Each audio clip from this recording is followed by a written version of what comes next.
외표면의 면적 비율을 감소시켜야 됩니다. 표면적이 많으면 손실이 많을 수밖에 없습니다. 그래서 외표면적, 사람도 표면적이 많아지면 안 되겠죠. 그래서 외표면의 이 면적 비율, 외표면 면적 비율을 최대한 감소시켜 주는 게 좋습니다. 감소.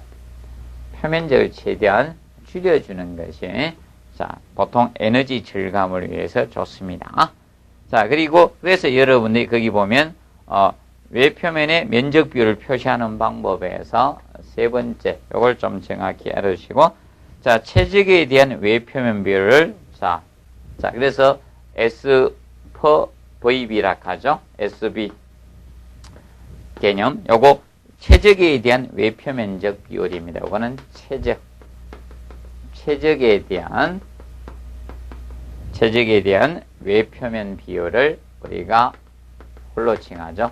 그러면 외표면 비율을 나타냅니다. SVB는. 자, 그래서 여기 최대한 최적에 대해서 외표면 비율은 적어야 되겠죠. 적어지고, 그 다음에 바닥 면적에 대한 거. 그래서 그걸 나타낼 때는 플로아가 되니까, 에리어가 되니까 SFB. 요거는 바닥 면적에 대한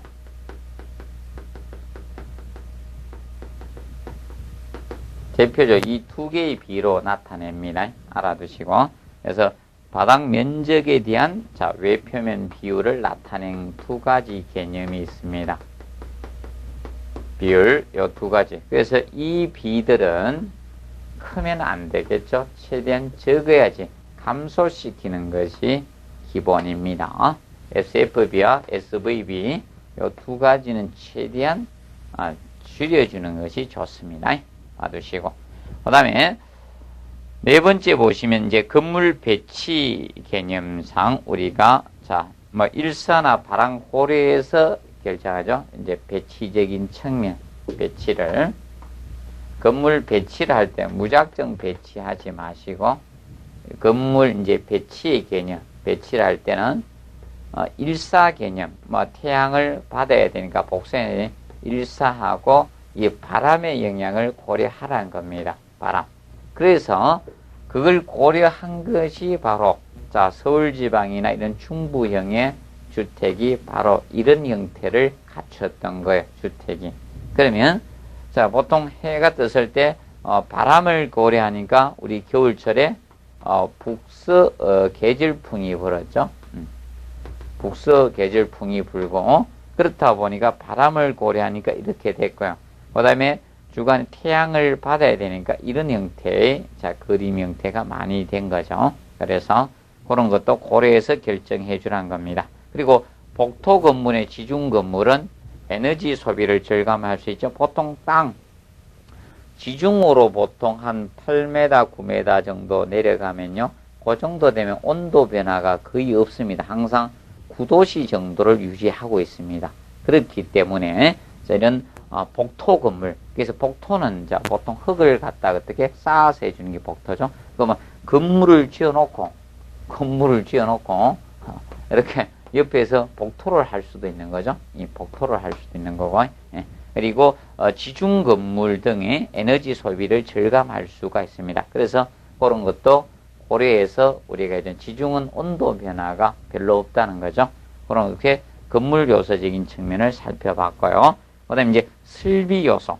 이 설비 요소는 보통 여러분들이 일반 에너지 소비량을 증가시킬 수밖에 없기 때문에, 보통 설비 시스템 산정에는 초기 투자비도 중요하지만 라이프 사이클 비용도 고려해야 돼. 나중에 전 건물의 수명 동안에 얼마만큼의 비용이 들어갈 건가, 그런 경제적 분석도 필요하다는 겁니다. 그 측면도 기억하시고요. 그래서 초기 투자 비용만 고려하지 말고요, 라이프 사이클 비용도 고려한다는 점을 명심하십시오. 그리고 두 번째, 설비 시스템은 냉난방 설비뿐만 아니라 한기 설비라든지 또는 조명 설비, 그리고 급탕 설비 이런 것도 같이 우리가 해 주셔야 됩니다. 그런 것도 하면서 수자원 절약 차원에서는 급배수 설비도 고려해서 설비 시스템을 정하는 것이 좋습니다.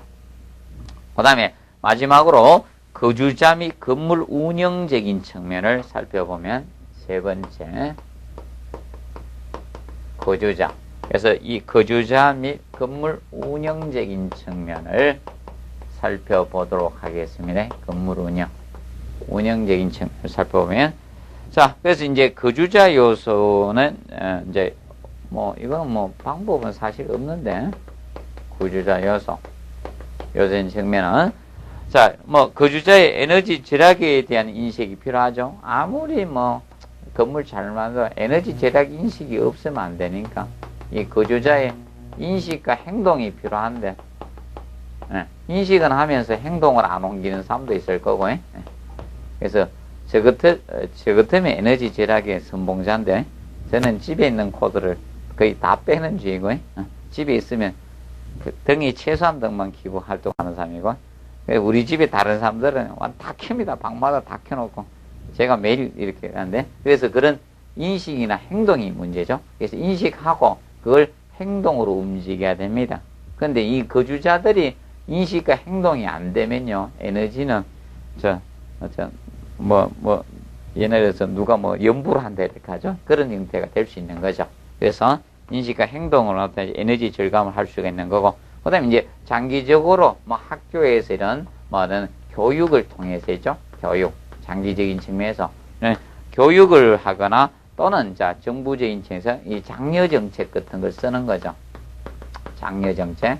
이런 걸 씀으로써 그런 효과를 가질 수 있는데, 근데 이거는, 이미 어느 단계에서부터, 초등학교 단계에서부터 쭉 교육을 해서 또 장려정책을 가져서 이루어질 수 있는 거고, 그 다음에 이제 두 번째로, 건물 운영 요소, 건물 운용 요소적인 측면, 운용 요소. 운영 요소적인 측면을 보시면. 그래서, 운영 시간이나 운영 범위를 적절하게 조절해 주는 거죠.